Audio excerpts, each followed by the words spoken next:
Well, all right, people. So I just want to talk about Matt Riddle here, who was accused of sexual assault. I think a couple days ago, and this whole Me Too movement, I have said, it could be a good thing because it could really expose people who committed sexual assault. It can encourage people to speak out about it, but it's also um, dangerous because so many people, I mean, you could just anonymously accuse somebody of sexual assault and basically ruin their lives, even if they are innocent. They got to go through a big process to prove it. And in this whole Me Too movement, it's not innocent until proven guilty. It's guilty until proven innocent. And it's very dangerous. And we've seen many people's lives ruined by this when their lives should not have been ruined by it because they were innocent. So, and this allegation is very weird. So, this lady says that she was driving with Matt Riddle and three other people, and that Riddle said, Riddle wanted the lady to, I think it was hop on his dick or something like that, and then she refused. So then Matt Riddle forced her to give him a blowjob or some bullshit like that, which is very strange that this sexual assault happened in front of three other people. You know, um, I have never seen a sexual assault allegation like this. You figure that if it, well, she says the three people were sleeping, which is very strange that a sexual assault would occur with three people right there. I mean, that's strange. That's a big red flag for me. I mean, could it have happened? Possibly, but I mean, it's hard to believe. And then Matt Riddle's lawyer said this person has been stalking Riddle for like a year. Pretty much she's a stalker. So if that's true, that's another piece of evidence that really goes against this. I mean, it's just a strange accusation. And this is a problem with the Me Too movement. You could just accuse somebody of sexual assault and their life is just destroyed. Look at what happened. I don't like Enzo Amore, but look at what happened to him. An accusation came out against him and he got fired right away. Um, all of these lists of names floating about on social media is very dangerous and irresponsible. I mean, yeah, I mean, we have to remember in this country that yes, innocent until proven guilty is part of our judicial system, but it should also be part of everybody's mindset when it comes to these allegations. Just like the First Amendment really only applies to, the government restricting people's freedom of speech, we should also hold that principle true when it comes to like businesses firing people for their political beliefs. These should be common standards we should have in society as a whole. And I mean, this is just again a very strange accusation here. You figure that if a girl was being sexually assaulted with three people sleeping right next, in the back seat sleeping, that she would just say that she would scream or something. I mean, it's a weird accusation that might very well destroy Matt Riddle's life. It's pretty sad, the world we live in now, where a mere accusation. I mean, as a man, I mean, you got to be very careful, and especially as a celebrity that's a male, you have to be very careful. I mean, it's just, and even if you are careful, it's like a woman that doesn't like you can just come out and accuse you, and your life is ruined. And if this lady is, lies, if she has lied about this, I mean, you should be punished. If you falsely accuse somebody of sexual assault, there should be very harsh repercussions for it. Um, some of these weirdos on Twitter think asking a woman for her phone number is sexual harassment. Yeah, I mean the definition of sexual harassment has definitely been it's very loose. Even if you have sex with a girl who consents and she's drunk, I mean that's considered sexual assault in many instances.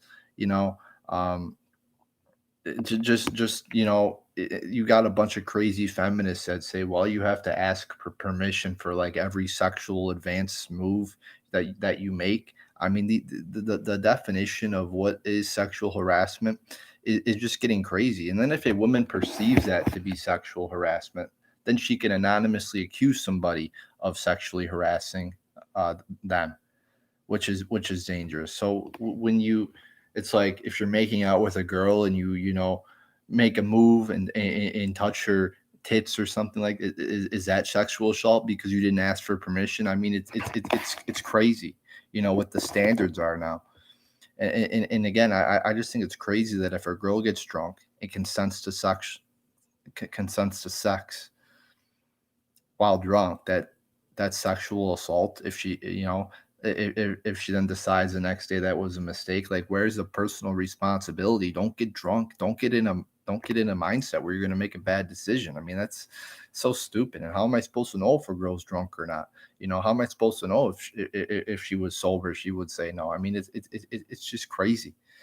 Um, I also hate the term "believe women." What about believe evidence? Yeah, I mean this believe all women crowd is crazy. I mean, how can you believe all women? You have to go through a court of law. You have to have evidence to prove it. I mean, that's very dangerous when you could just say, "Oh, believe every sexual assault allegation, assume that they're true." No, because that's just going to lead to more and more false sexual assault allegations coming out and ruining innocent people's lives. I mean, it's crazy, you know. Um, and you have a lot of false accusations that have come out on people over the last couple of years and really ruined their lives. Or it's sad. Um, and it's a unique crime where again you don't have to really prove that it happened. You just have to make the accusation, and the person is pretty much guilty. It's crazy. Um, I mean, I guess you do want to believe, if it's a touchy subject because if somebody does accuse somebody of sexual assault, um, you want to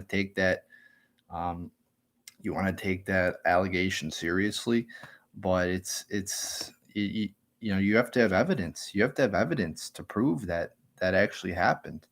I mean, and you should really come forward, right when it happened. Like, you shouldn't wait until the person is famous. You shouldn't wait 10, 20, 30 years.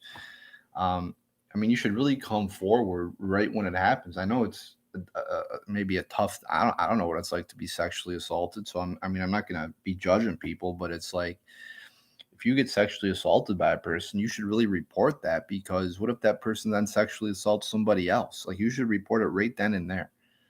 Not you shouldn't wait 30 years. And it's a lot harder to prove something that happened 30 years ago as a proof of something that happened a day ago.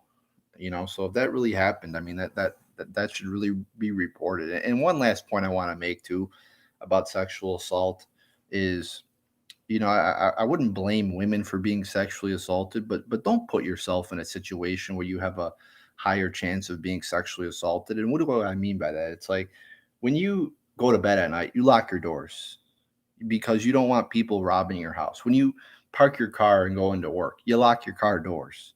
And if you're let's say you're in a dangerous neighborhood, right? And you don't lock your car doors and your car gets robbed. Now that person that robbed your car is still responsible for it. But when it comes down to it, you're also pretty dumb for not locking your car.